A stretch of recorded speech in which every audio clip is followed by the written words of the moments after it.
보통 교회에서 성경 공부는 열심히 하는데 역사 공부는 하지 않습니다. 그런데 사실 하나님께서는 성경 시대만 역사하신 것이 아니라 지금 오늘도 역사하신다고요. 그러니까 하나님께서 성경 시대에 어떻게 역사하셨는가를 아는 것도 중요하지만은 오늘의 이 시점에서 어떻게 역사하시는가를 아는 것도 그 못지않게 중요하다고 생각합니다. 사실 여러분들 다 아시다시피 우리나라가 매우 어려웠었는데 하나님께서 도와주셔서 오늘날 대한민국을 세계적인 국가로 만들으셨다고요. 그러니까 성경에서 나타나는 하나님의 위대한 역사가 오늘의 한반도에서도 똑같이 반복되는 것입니다. 이런 측면에서 생각할 때 우리가 성경에서 나타난 하나님의 역사도 열심히 공부해야 되지만은 동시에 지금 우리가 살고 있는 여기에서 하나님께서 어떻게 역사하시는가 하는 것을 공부하는 것도 매우 중요한데 이런 것의 중요성을 아는 교회가 별로 많지 않아요. 그런데 우리 주예수교회에서 우리 목사님께서 부족한 사람에게 이런 기회를 허락해 주셔서 너무 기쁘게 생각하고 감사하게 생각을 합니다. 오늘부터 앞으로 한 12번 가량 이제 하나님께서 특별히 대한민국을 만드는데 어떻게 역사하셨는가 하는 것을 살펴보게 될 것입니다.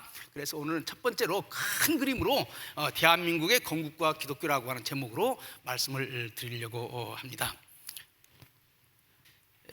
여러분들, 우리는 다 대한민국 국민이지요. 여기에 계신 분들 가운데서 대한민국 국민이 아닌 사람은 한 사람도 없으리라고 생각을 합니다. 그런데 대한민국이라고 하는 단어는 대한이라고 하는 단어와 민국이라고 하는 단어, 이 두 단어로 이루어졌어요. 대한이라고 하는 단어를 생각할 때 우리가 뭘 생각합니까? 이것은 말하자면 민족 공동체를 얘기를 한다고요. 민국이라고 하는 말은요, 민족과는 관계없는 말입니다. 민주공화국, 인민공화국 하듯이 이것은 정치를 얘기하는 거예요. 그래서 우리는 대한민국 국민인데 한편으로는 한민족에 속한 사람이라는 말이고 또 하나는 민주공화국에 속한 사람이라는 말이에요. 그러니까 대한민국이라고 하는 단어를 생각할 때 그냥 난 한민족이다 이것만 생각하면요, 대한민국 가운데 대한만 아는 것이지 민국은 잘 모르는 것입니다. 여러분들 그 한민족, 대한민족, 한민족에게는 여러 나라가 있습니다. 여러분들 고조선도 있고 그 다음에 뭐 삼국시대도 있고 고려시대도 있고 조선시대도 있고 여러 나라가 있죠. 그게 다 한민족이에요. 여러분들 대한이라고 할 때 한민족에서 이름을 따가지고 대한이라고 한 것입니다. 그래 고종이 대한제국 할 때 한은 사만 마한 진한 거기에서 따서 그 대한이라고 그런 거예요. 그래 한민족이라는 말이죠. 그러니까 이 나라에는 여러 나라가 있었다. 그런데 사실은 그 민주공화국은 처음 생긴 것입니다. 그 전에 있던 나라들은요, 삼국시대도 그렇고 고려시대도 그렇고 조선시대도 그렇고 다 어떤 나라냐? 군주국입니다. 임금님이 주인이 되는 그런 나라인 거예요. 임금님이 주인이 되는 그런 나라인 거예요. 그래서 그걸 군주국이라고 말합니다. 그런데 대한민국, 그것은 민주국입니다. 군주국이 아니라 민주국이에요. 이런 민주국은 우리나라 역사에 없었던 나라입니다. 여러분들 고려하고 조선이 다른 나라이긴 합니다만은 다 똑같이 군주국이라고 하는 점에서는 마찬가지예요. 그러나 대한민국은 조선과도 다르고 고려와도 다르고 다 다른 거예요. 그 이전에 있는 나라와 다른 거예요. 그러니까 대한민국이라고 하는 나라는요, 한반도 역사에서 완전히 새로운 나라라고 하는 것입니다. 왜냐하면 이것은 군주국이 아니라 민주국이기 때문에 그런 거예요. 저는 이렇게 생각을 합니다. 대한민국 가운데 앞에 두 글자 대한이라고 하는 단어에 우리 기독교가 기여한 바는 그렇게 많지 않아요.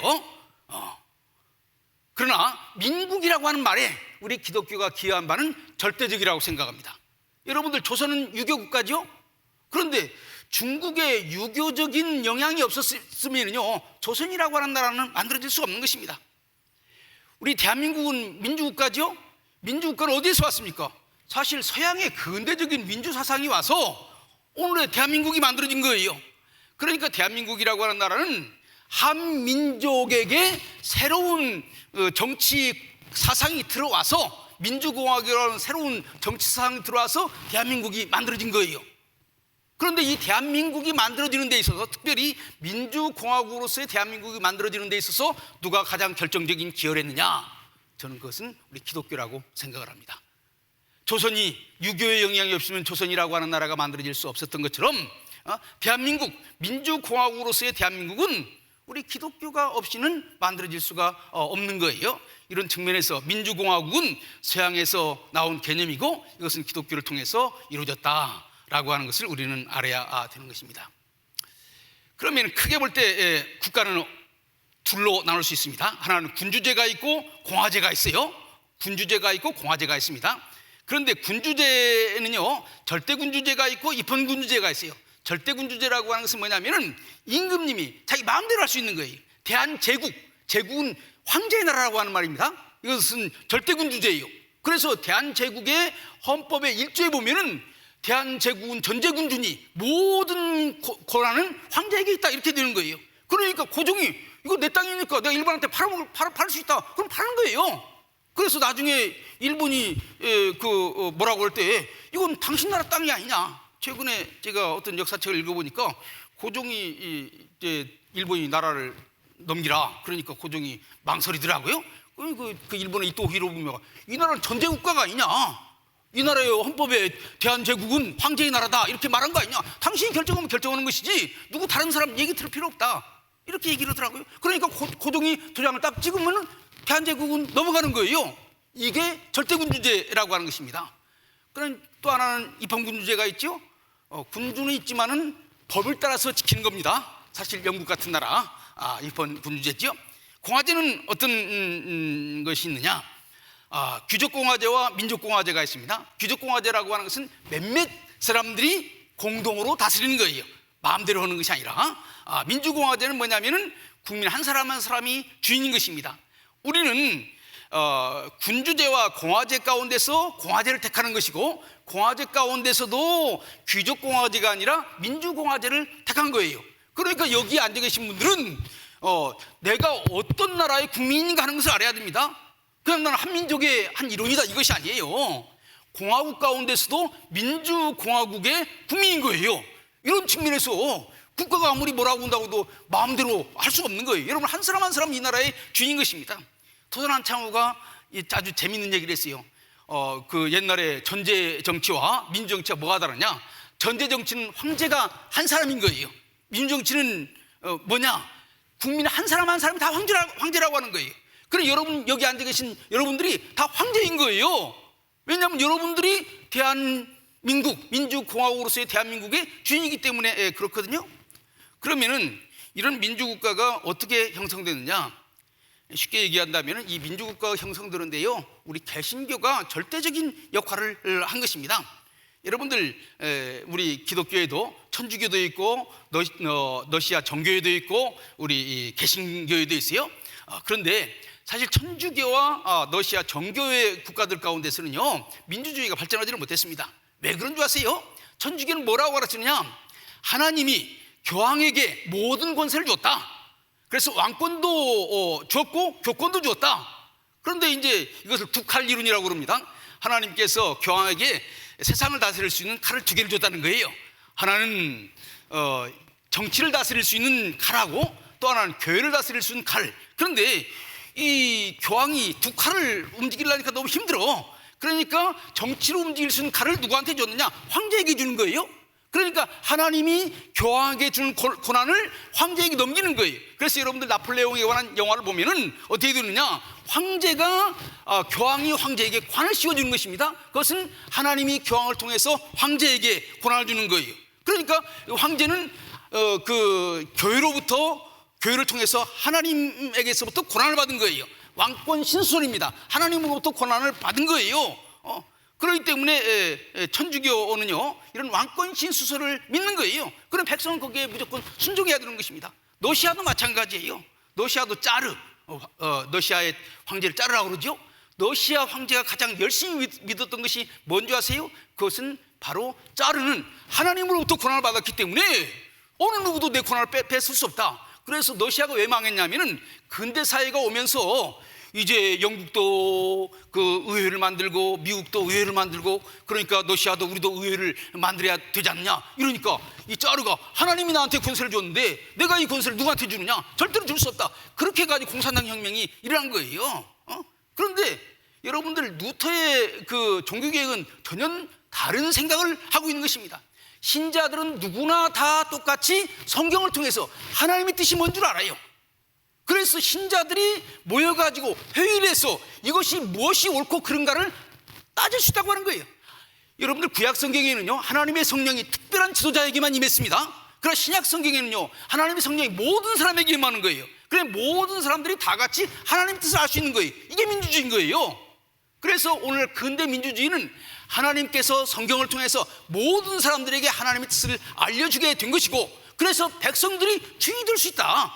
그래서 백성들이 하나님과 직접 하나님께 집중할 수 있다. 이것을 다른 말로 하면 만인 사제설이라고 하는 거예요. 만인 사제설. 신자 한 사람 한 사람이 하나님 앞에 1대1로 서서 하나님으로부터 직접 하나님의 뜻이 무엇인가를 알 수 있다.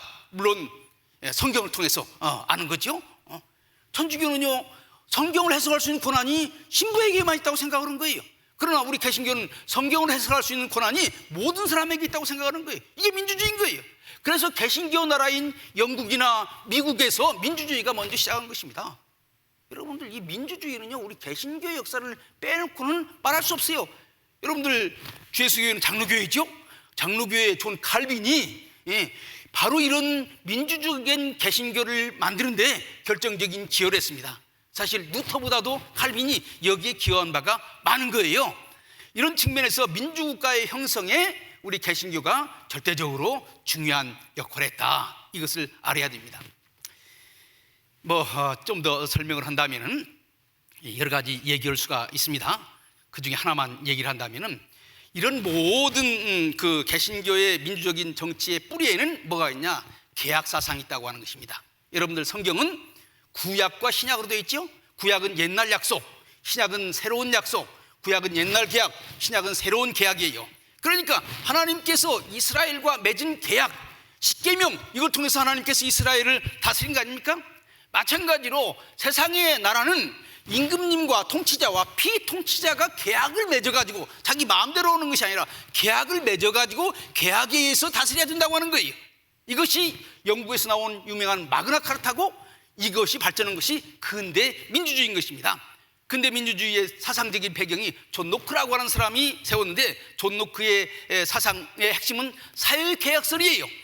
사회는 계약에 의해서 움직여야 된다는 거예요. 임금님과 백성은 혹은 대통령과 국민은 서로 합의해서 법을 만들고, 여기 합의라고 하는 말이 중요한 것입니다. 임금님이 자기 마음대로 법 만들면 안 돼요. 국민의 대표와 상의해서 법을 만들어야 된다고 하는 거예요. 그 법대로 다스려야 된다고 하는 것입니다. 이것이 사회계약설이에요. 이런 사회계약설이 어디서 나왔느냐? 성경에서 나온 거예요.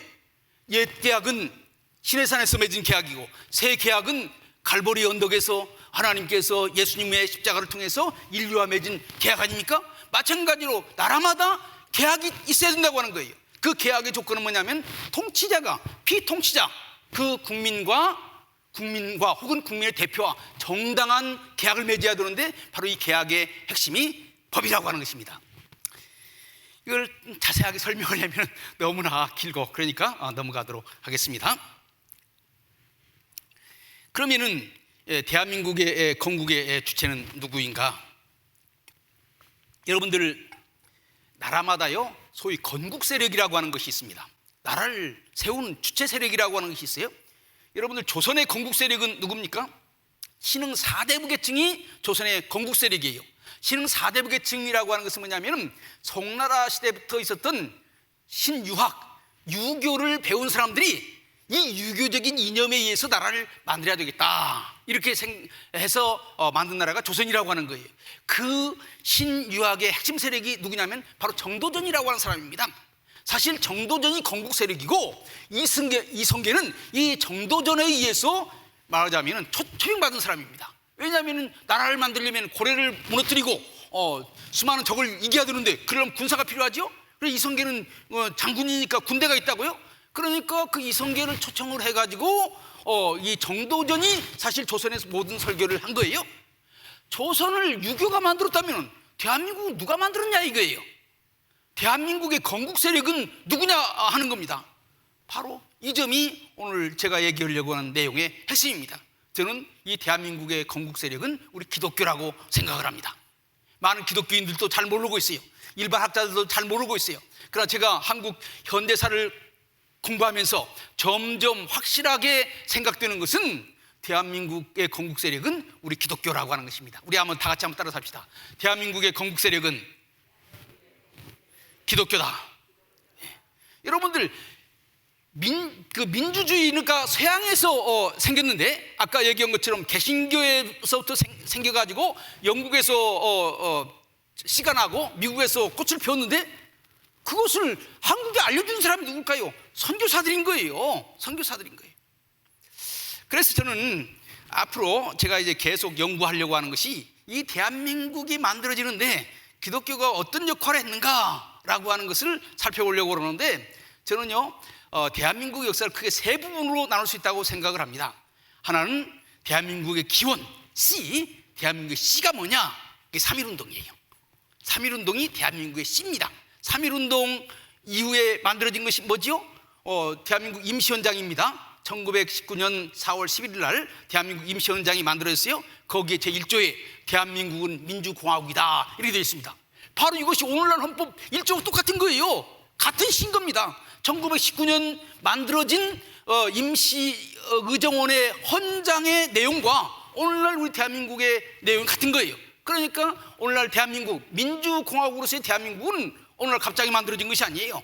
기독교가 들어올 때부터 사람들 마음속에 생겼다가 이것이 씨가 돼가지고 여러분들 씨가 그냥 되는 것이 아닙니다. 말을 많이 해야 씨가 되는 거예요. 그래서 옛날 어른들 말씀에 말이 씨가 된다고 그러죠. 그러니까 민주주의를 갈망하는 소원들이 우리 기독교인들에게 있고 이 기독교인들이 한국 사람들한테 말하고 이것이 씨가 되어가지고 문자로 나타난 것이 1919년 3.1운동과 그 이후에 나타난 임시정부 1919년 4월 11일 임시정부에 나타난 사상이라고 하는 것입니다. 그러면 씨가 났으면은 씨가 생겼으면은 그것이 심기어져 가지고 싹이 나야 될 거 아니겠습니까? 이 싹이 난 것이 언제냐? 1948년이에요. 1948년. 씨는 1919년 만들어졌는데 싹이 나오기까지 쉬운 것이 아니었습니다. 1919년 3.1운동이 일어난 다음에는 금방 또 뭐 나라가 공산주의로 넘어갈 것 같은 그런 어려움도 있었습니다만은 결국 하나님이 보호하사 애국가에 있는 것처럼 1948년에 대한민국이 만들어진 것입니다. 여러분들 지금 현재 우리나라의 중요한 논쟁이 뭐냐면은 대한민국이 1919년 만들어졌느냐 1948년 만들어졌느냐 이것 가지고 서로 지금 싸우고 있어요. 여러분들 지금 여러분들 생일 있죠? 생일은 탄생한 날이에요. 그러나 탄생하기 전에 아버지와 어머니가 씨를 뿌린 날이 있다고. 씨를 뿌린 날이 언젠지는 모르지만 씨를 뿌렸기 때문에 10달 동안 어머니 뱃속에 있다가 나오게 된 거죠. 그런데 생일은 씨를 뿌린 날입니까? 태어난 날입니까? 그것도 몰라요? 주 예수교회 성도님들은 성경만 잘 알지 그 다음은 다 모르는 모양입니다. 태어난 날을 생일로 하는 거 아니겠어요? 그러니까 1919년은 씨를 뿌린 날이고 1948년은 태어난 날이에요. 그렇기 때문에 대한민국의 건국은 1948년이 맞다고 생각을 해요. 그러나 씨를 뿌리지 않았으면 태어난 것이 없기 때문에 사실 1919년도 매우 중요한 거예요. 그래서 저는 대한민국을 알려면 1919년에 어떤 씨를 뿌렸는가라고 하는 것을 알아야 되는 거예요. 그 다음에 두 번째로 알아야 될 것은 1948년에 어떻게 그 씨가 태어나게 되었는가 하는 것을 알아야 됩니다. 그 다음에 또 한 가지는 뭐냐면은 태어났다고 그냥 자라는 게 아니에요. 옛날에는 태어난 아이가 시련을 많이 겪었어요. 콜레라도 걸리고 그래서 많이 죽기도 하고. 사실은요 1948년에 만들어진 나라는요 아주 옛날 태어난 어린아이와 같아요. 이 아주 연약하게 태어난 이 1948년 대한민국을요 금방 콜레라가 와가지고 덮치려고 그랬어요. 그 콜레라가 뭐냐? 6.25 전쟁인 거예요. 6.25 전쟁 때 이걸 잘 보존하지 못했더라면 대한민국이라고 하는 나라는 사라졌을지 몰라요. 김일성이 원하는 것은 바로 그것이었죠. 1950년 6.25를 통해서 갓 태어난 이 싹이 난 이 대한민국을 없애버리고 한반도를 다 인민공화국으로 만들어버리려고 했다. 1950년 6.25의 그 시련, 대한민국의 시련, 이 병치레를 이겼기 때문에 오늘날의 대한민국이 만들어진 것입니다. 그래서 대한민국을 제대로 알려면은 1919년에 대한민국의 기원, 그 다음에 1948년에 대한민국의 탄생, 그 다음에 1950년에 대한민국의 시련, 하나는 씨가 뿌려진 것이고 싹이 난 것이고, 또 하나는 모진 풍파 바람을 이겨내서 병치를 이겨내서 이제 뿌리를 내리게 되는 이 세 단계를 알아야 대한민국을 아는 거예요. 여러분들 대한민국 국민 아닙니까? 국민이면은 지금 주권 행사해야 되잖아요. 주권을 행사하려면 어떻게 됩니까? 이 나라가 무슨 나라인지를 알아야 주권을 행사할 거 아니겠습니까? 특별히 우리 기독교인들은 이 나라를 만드는데 우리가 절대적으로 기여를 했다면 우리가 어떻게 이 나라를 만드는데 기여했는가 하는 것을 알아야 될 거 아니겠어요? 그래서 오늘은 저는 큰 틀에서 간단하게 이것을 얘기를 하려고 합니다. 지금 제가 저기에 있는 것이 잘 안 보여요. 그러니까 제가 저것을 계속 좀 바꿔줘야 된다고 생각합니다. 저기 방송실에서. 그래서 이제 저는 세 단계로 나누어서 간단하게 설명을 하려고 합니다. 하나는 대한민국의 기원이 어떻게 되는가라고 하는 거예요.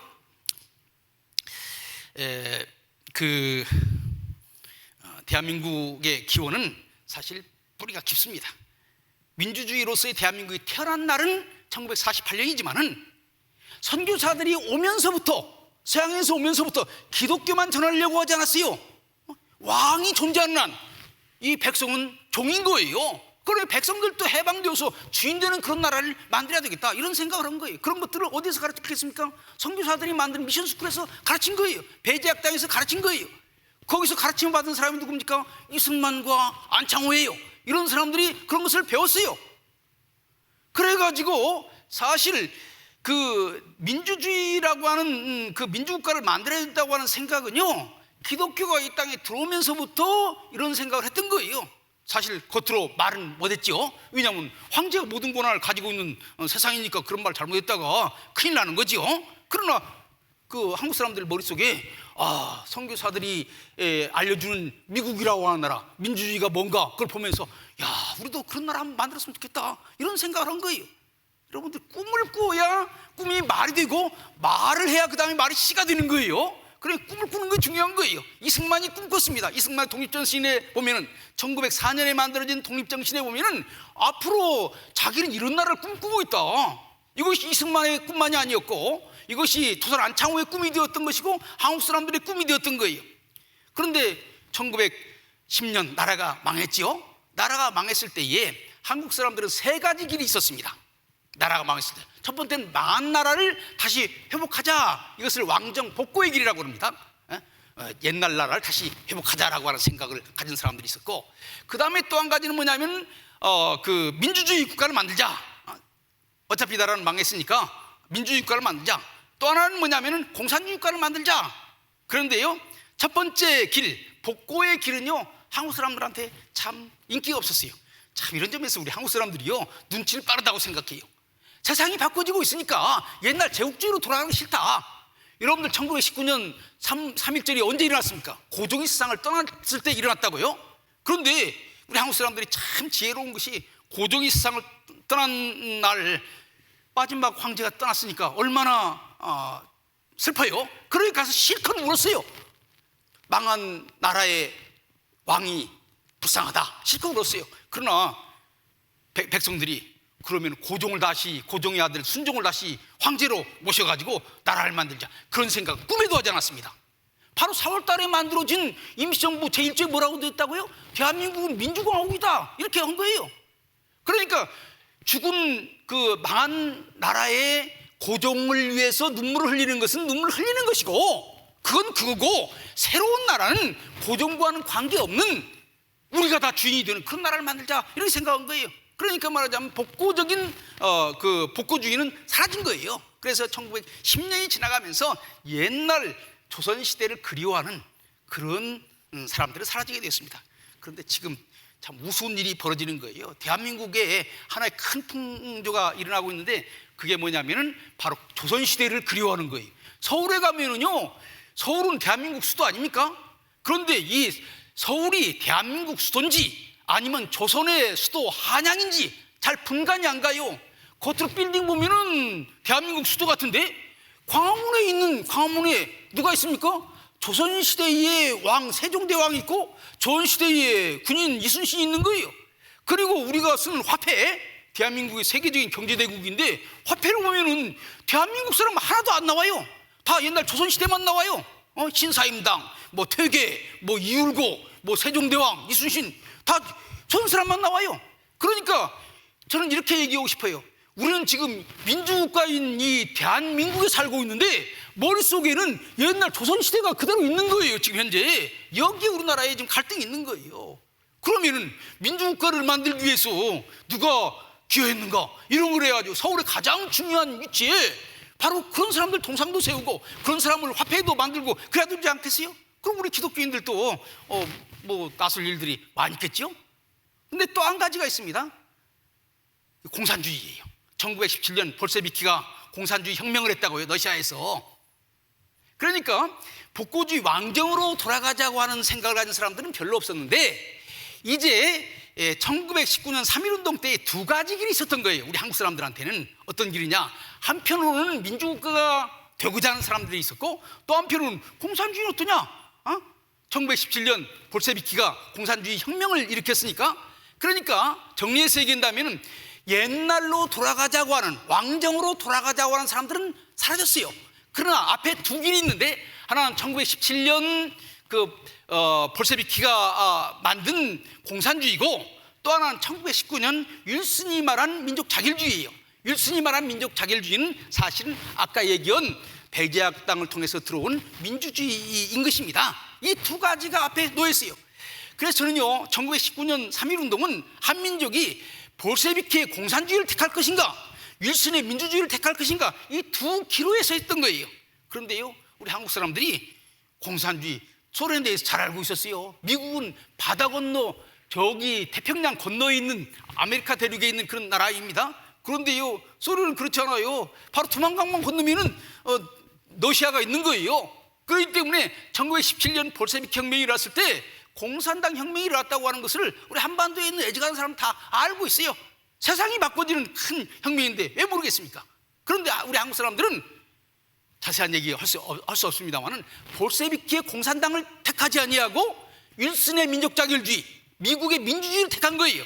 그래서 여러분들 3.1운동에 대해서 우리가 제대로 공부를 해야 되는데 3.1운동에 대한 여러 가지 문서를 보면은 뭐라고 되어 있느냐, 미국이 우리나라를 독립시켜주면은 우리는 윌슨이 만든 국제연맹에 들어가서 세계 민주주의가와 더불어서 세계 평화를 이끌어가겠다 이렇게 되어 있는 거예요.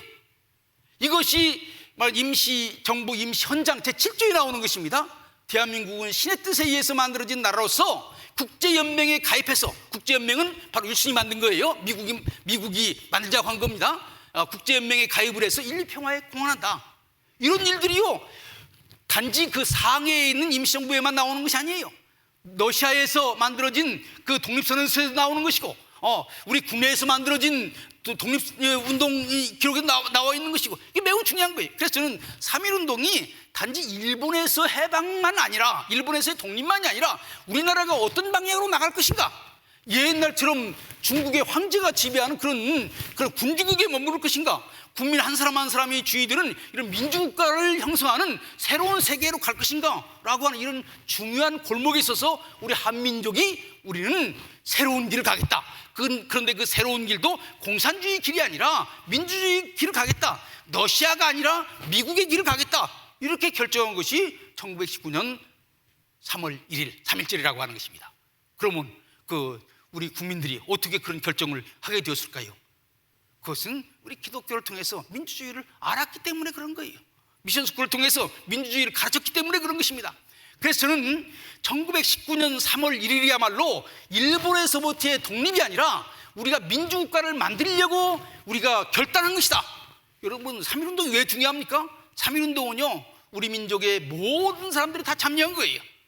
남녀, 노소, 빈부, 귀천, 함경도에서부터 제주도까지 모든 사람들이 참여해서 독립만세를 부른 것이 3.1운동이고 이 3.1운동이 만든 문서가 뭐냐면 4월 11일 날 대한민국 그 임시 대한민국 임시 헌장이에요. 임시 헌장 10개 조로 되어 있는데 1조에 대한민국 민주공화국이다 이렇게 되어 있다고 하는 것입니다. 이런 측면에서 우리 한민족은 1919년 3.1운동 때에 바로 이런 민주주의를 택했다, 이런 것을 우리는 알아야 되는 것입니다. 시간이 없기 때문에 그냥 넘어가겠습니다. 그래서 1919년 4월 11일에 바로 그 임시정부 수립이 되었고, 여기에 제일 먼저 얘기한 것이 대한민국 민주공화국이다 라고 하는 거지요. 잘못했습니다. 그래서 임시정부의 성격을 보면은 기독교와 민주주의, 제가 시간이 많지 않기 때문에 그냥 지나갔지만요, 이승만 박사가 그 대한민국 그 임시정부가 만들어진다고 하는 얘기를 듣고 미국에서 상해로 전보를 쳤습니다. 거기 내용이 뭐냐면은 앞으로 세워지는 대한민국은 2개의 기본적인 원칙에 의해서 만들어져야 된다. 첫 번째는 기독교고 두 번째는 민주주의다. 그래서 기독교와 민주주의, 이것이 매우 중요한 거예요. 그래서 임시정부 임시헌장의 첫 줄에 보면은요, 신인 일치에 의해서 하나님과 사람이 한 마음이 되어서 만든 나라가 대한민국이다 이렇게 되어 있고요. 임시헌장 제7조에 보면은 뭐라고 되어 있느냐, 7조에 보면은 뭐라고 되어 있느냐, 거기에 보면은요, 대한민국은 신의 뜻에 의해서 하나님의 뜻에 의해서 만들어진 나라다 이렇게 되어 있어요. 또 선포문이라고 하는 것이 있습니다. 선언문에 보면 뭐라고 되어 있냐면은 지금 우리가 만드는 대한민국은 앞으로 세워질 하나님 나라의 기초가 되는 나라이다 이렇게 되어 있어요. 여러분들, 이 얼마 안 되는 자그마한 문서예요. 하나님이라고 하는 단어가 3번 나오고 있습니다. 그리고 이제 그 자세한 내용은 대한민국은 민주공화국이다, 자유민주주의적인 성격을 임시헌장에 쭉 설명을 하고 있는 거예요. 그래서 이제 제가 여기서 간단하게 3.1절과 관련해서 얘기한다면은, 3.1절에는 민주주의 국가를 만들려고 하는 뿌리가 씨가 지금 뿌려진 날이다, 씨가 만들어져서 뿌려진 날이다 하는 것을 기억을 해야 되고요. 그 다음에 이제 대한민국의 탄생은 어디냐, 제가 대한민국의 기원이 3.1운동이라고 그랬죠. 그 다음에 대한민국의 탄생은 어떻게 이루어졌는가라고 하는 것을 우리가 살펴봐야 되겠죠. 1945년 해방이 되었습니다. 1945년 해방이 되었어요. 그래서 이제 일본에서부터 30년 동안 어려움을 겪다가 이제 독립이 되었는데, 독립이 되었을 때에 가장 큰 과제는 무엇이었을까요? 어떤 나라를 만들 것인가? 그래서 어떤 학자는 이렇게 얘기했습니다. 해방의 기쁨은 단 하루, 그 다음 날부터 어떤 나라를 만들 것인가를 놓고 싸웠다. 그러니까 1945년에서부터 48년 이 3년 동안의 가장 중요한 과제는 어떤 나라를 만들 것인가 라고 하는 거예요. 이것은요, 그냥 당파 싸움이 아닙니다. 당파라고 하는 것은, 전시대의 당파라고 하는 것은 왕제도 밑에에 여러 당이 있는 거예요. 그러나 이건 그거 아닙니다. 한쪽은 민주공화국을 만들려고 하는 세력이 있었고, 한쪽은 인민공화국을 만들려고 하는 세력이 있는 거예요. 이 두 세력이 싸우는 것입니다. 이거 단순히 당파 싸움 정도로 싸우는 것이 아니라 목숨을 걸고 싸우는 거예요. 그래서 어떻게 보면요, 건국 투쟁 정도가 아니라 건국 전쟁을 하는 거예요. 나라가 세워질 때 전쟁하잖아요. 여러분들, 고려를 멸망시키고 조선이라고 하는 나라를 세울 때 전쟁했습니다. 그러니까 1945년에서 48년 사이는요, 그냥 보통 역사와 다른 겁니다. 어떻게 보면 지금까지 오랫동안 내려오던 이 군주제에서 이제 민주제로 바꿔지는 이 어마어마한 중요한 그 기간이 45년에서 48년인 거예요.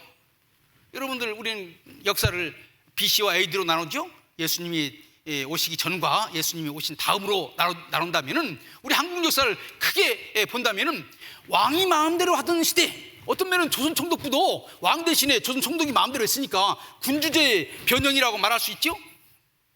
한 사람이 마음대로 하던 나라에서 전체 백성이 그 주인이 되는 나라로 만들어진 그 중간에 있는 기간이 뭐냐면 1945년에서 1948년이라고 하는 거예요. 이 기간이 얼마나 중요합니까?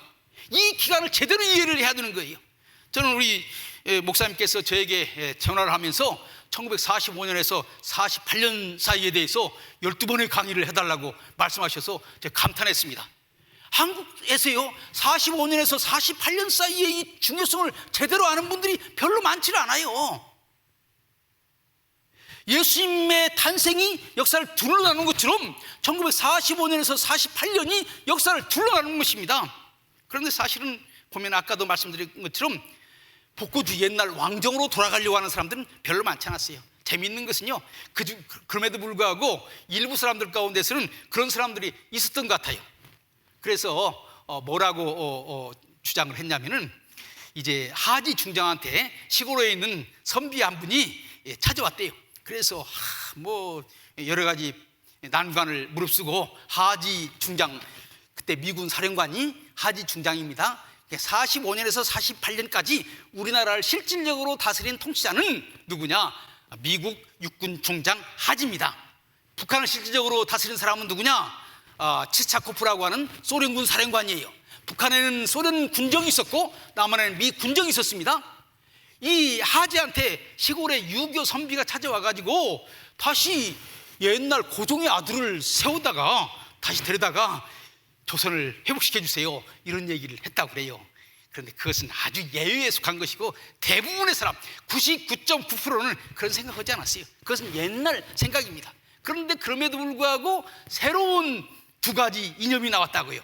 하나는 뭐냐면은 민주공화국을 만들려고 하는 세력과, 그러니까 3.1운동 세력과, 또 하나는 인민공화국을 만들려고 하는 그런 공산주의 세력이 등장했다고요. 이 점이 1945년에서 48년 사이에 가장 중요한 과제입니다. 그래서 1945년에서 48년 사이는 민주공화국을 만들자고 하는 세력과 인민공화국을 만들자고 하는 세력, 이 두 세력이 서로 피 터지게 싸웠다고 하는 거예요. 1948년, 그래서 그 결과 북쪽은 인민공화국이 만들어지고 남쪽은 민주공화국이 만들어진 거예요. 우리의 바람 같아서는 남북한 다 합해가지고 민주공화국이 됐으면 좋겠는데 소련이 딱 버티고 있으니까 그게 잘 안 되는 거예요. 이런 측면에서 참 아쉽지요. 참 아쉬운 겁니다. 그래서 이제 1945년에서 48년 사이가 이 두 가지 싸움을 하는데, 사실 어떻게 보면 우리 민족 내부에서만 싸운 것이 아니에요. 미국과 소련이 이 싸움의 결정적인 키를 가지고 있었습니다. 그래서 이제 저는요 1945년에서 48년은 크게 보면 세 단계로 나눠서 얘기할 수 있다고 생각해요. 첫 번째 단계는 뭐냐면 해방 직후 남북 분할 점거, 45년에서 소련군은 북한 땅을, 미국은 남한 땅을 분할해서 점거한 겁니다. 이것이 45년 12월 달까지 해당되는 거예요. 그리고 45년 12월 달에 뭐가 만들어졌냐면 소위 그 모스크바에서 모스크바 의상회담이라고 하는 것을 했습니다. 그래서 거기에는 미국 대표, 소련 대표, 그 다음에 영국 대표, 이 세 사람이 모여가지고 전쟁 후에 세계를 어떻게 다스릴 것인가 라고 하는 것을 논의를 하기 시작을 했어요. 여기에서 하나의 결정을 하게 되는 것입니다. 그 결정의 내용은 뭐냐면은 신탁 통치를 통해서 길게 4년이라고 하는 신탁 통치의 기간을 거쳐가지고 앞으로 나라를 만들자라고 하는 것을 결정을 한 거예요. 그런데 이따가 제가 다음 시간에 여기에 대해서 자세하게 설명을 하겠습니다만은 이 회담이 잘못됐어요. 이 회담이 잘못됐어요. 미국에게 불리하고 소련에게 유리한 쪽으로 이 회담의 내용이 구성되었다고요. 그래서 미소 공유회가 모스크바 회담의 결과로 만들어진 것이 미소 공유회인데, 미소 공유회 모든 이끌려져 나가는 것이 공산주의에게 유리하도록 만들어진 거예요. 그래서 이 모스크바 의상회담의 내용을 가지고 한반도를 어떤 나라로 만들 것인가라고 하는 것을 가지고 두 차례 큰 회담을 했습니다.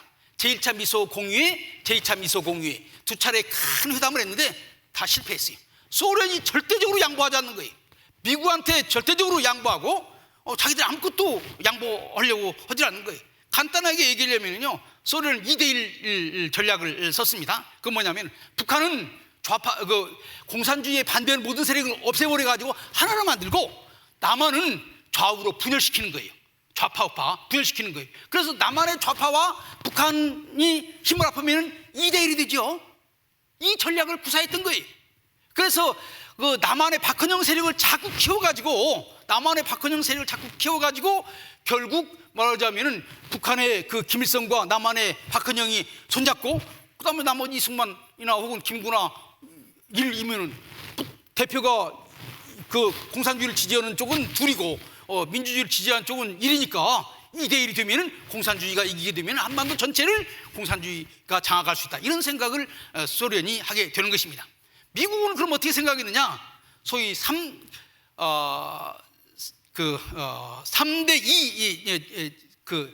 3대2 전략이에요. 이건 뭐냐면은 북한을 둘로 나누는 거예요. 북한도 좌파가 있고 우파가 있고, 우파는 조만식 선생이 있었어요. 조만식 선생이 감옥에 갇혀 있었습니다. 그런데 이 조만식 선생을 살려서 북한을 둘로 나누는 거예요. 그래서 북한은 좌파 우파 둘로 나누고 남한은 셋으로 나누는 거예요. 좌파 우파 중간파, 이 셋으로 나누는 거예요. 이 중간파가 어디로 갈지는 몰라.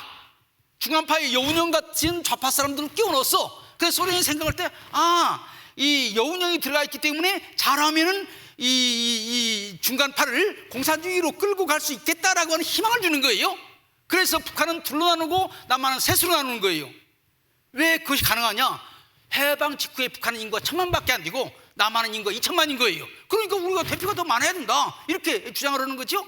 그래서 북한은 그 좌우 1대1, 남한은 좌파 우파 중간파 그 3으로 나눠가지고 소련으로 하여금 자기들이 삶을 가질 수 있다라고 하는 희망을 줘서 끌어들인 다음에 여운형과 그 김규식 중간파를 우파 쪽으로 끌고 가가지고 3대2로, 여기 잘못 썼네요, 3대2로 미국이 이길 수 있다, 이런 전략을 구사했습니다. 그래서 소련이 그걸 모르겠습니까? 미국도 소련의 수를 다 알고 있고 소련도 미국의 수를 다 알고 있는 거예요. 그러니까 회의만 했지 회의가 안 되는 거예요. 그러니까 그냥 결국 2차 미소공유회 하다가 회의가 결렬되고 말았습니다. 미국이 파토나 버렸어요. 소련과 1대1로 만나가지고 말도 안 되는 소련의 주장을 듣는 것 너무 지겹다. 미국이 많이 양보했습니다. 그런데 양보하면 양보할수록 더 양보할 건 소련이 요구하는 거예요. 그래서 트루만이 더 이상 소련 달래는 것은 지겹다, 이제 우리 판을 바꿔야 된다.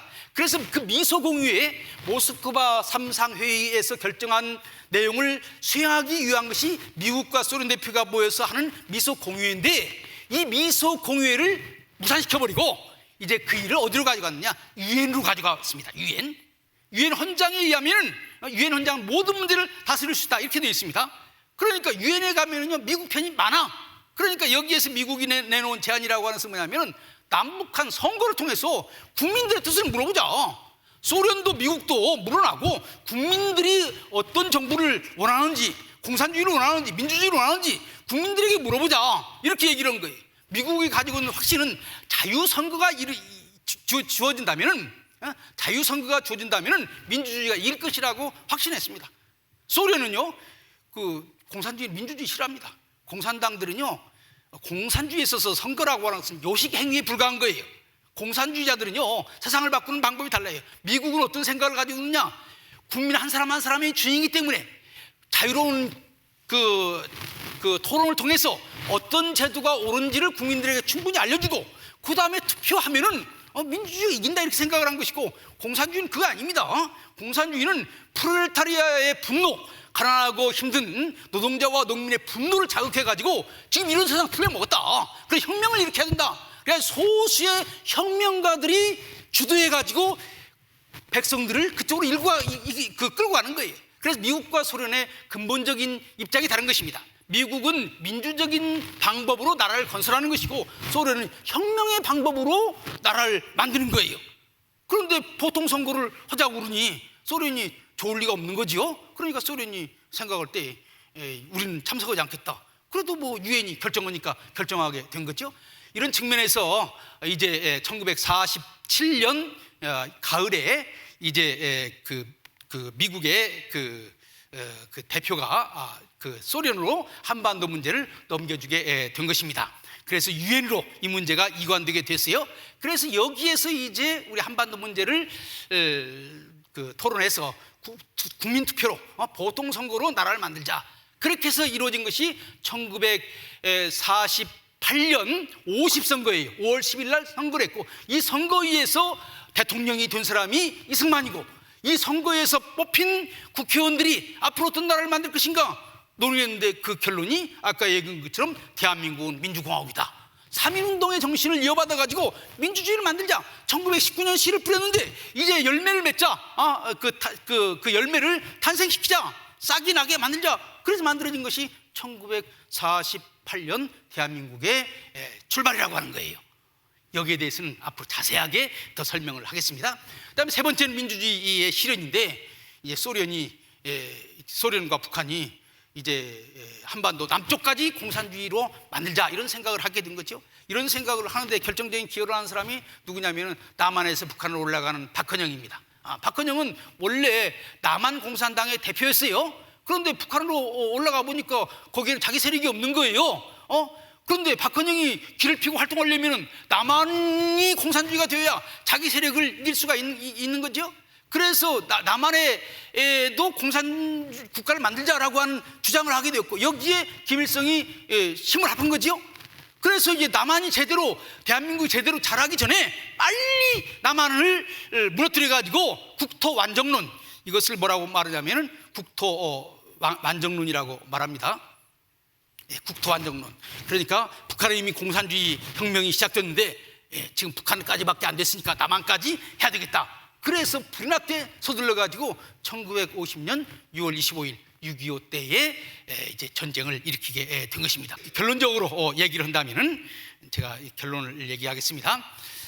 대한민국은 한민족이, 우리 한국 민족이 서구 민주주의를 받아들여서 만든 국가인데, 이런 일을 하는데 결정적인 기여를 한 것이 우리 기독교다 하는 것이 오늘 제 얘기의 핵심입니다. 다음부터는 이것보다 더 자세하게 설명을 하도록 하겠습니다. 감사합니다.